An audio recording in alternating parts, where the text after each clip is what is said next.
Towards the end of January this year, we went to visit David Crutchley at Shortlands station. For the past 6 years, David has adopted what he refers to as a natural farming system. It's been a productive and financially successful move for the property.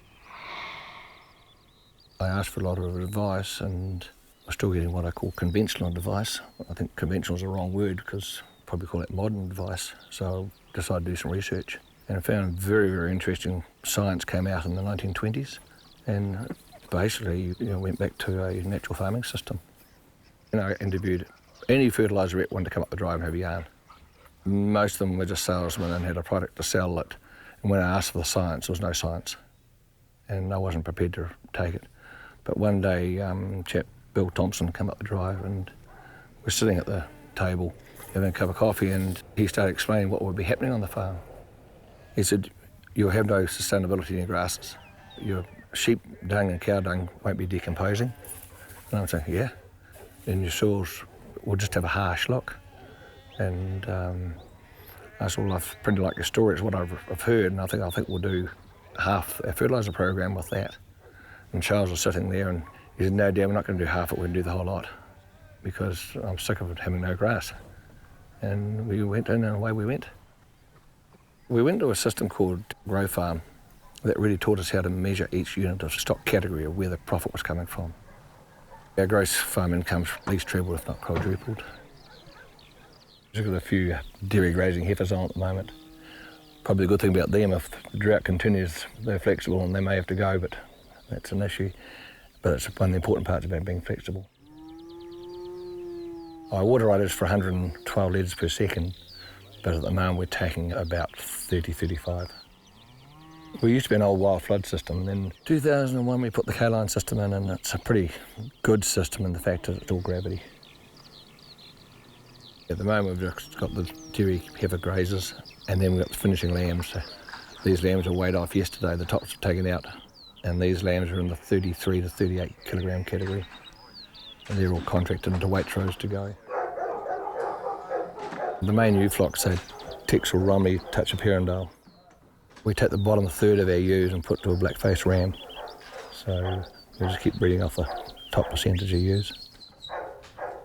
The information we're receiving is that the nutrition value from the biological system is flowing right through into our stock.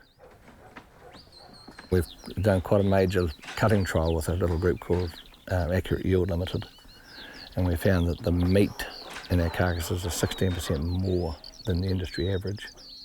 So that's the dissected meat. This is Long Gully. It's the block we developed under the Beef and Lamb Monda Farm issues-based program.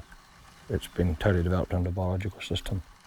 It was just a tussock country block that had actually reverted to brown top, and I just felt there's huge potential in it. Probably the most important thing it's had, and it's lime, and you can't go past the fact that lime's a critical factor. But putting a humate with the lime has kept the microbes and brought the microbes through along with the fish liquid-based fertilisers.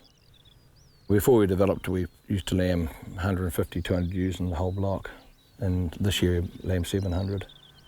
Big thing is not to overgraze it and just keep chipping away at it and using it properly.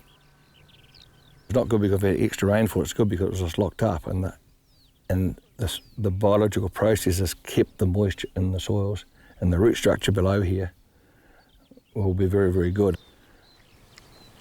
We're continually told that brassicas have poor root structures, but I've done a few presentations with our Swedes and we're getting phenomenal root structures on our Swede crops. Before we changed to the biological, we were using too much urea and we were getting rupture just by freezing and thawing, so we're losing our crops badly.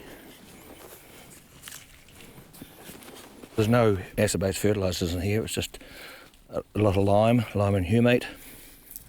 So all we're really doing is getting this photosynthesis process going better. See the root structures. You can't tell me that brassicas don't have good root structures. The advice we get is just you need plenty of nitrogen and P to make this grow. Well, if you use only nitrogen and P right there, it doesn't need to do anything except grow and not develop roots. Our process gets all the nutrients in we can. Our fertiliser mix is quite complicated. and there's 12 different elements go into it, and including sugar to get the microbes working. Last year we went to their ewes on Swedes and fed no supplement apart from Swedes, and the ewes were phenomenal. So the Swedes got the nutrient, simple as that. I'm probably the farm consultant now because the boys are doing the work, and it leaves me time to actually research and think and talk. It's very important to keep reading, talk to optimistic people and talk to successful people. And if I find a recommendation or something that's pretty exciting on the internet, I'll just go for doubters of. There's some huge holistic management things coming out at the moment with Alan Savoury. And so I've Googled in doubters of Alan Savoury, and you get all this stuff coming up and say, oh, and you inform a balanced opinion. In my opinion, no, the doubters are wrong and Alan's right. He's not 100% right, in my view, but I very much enjoy what he's saying. There's not one answer, and there's a blend of answers.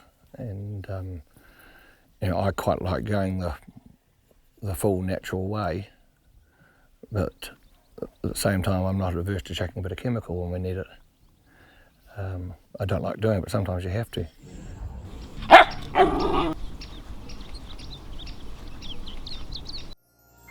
This program was made with funding from New Zealand On Air.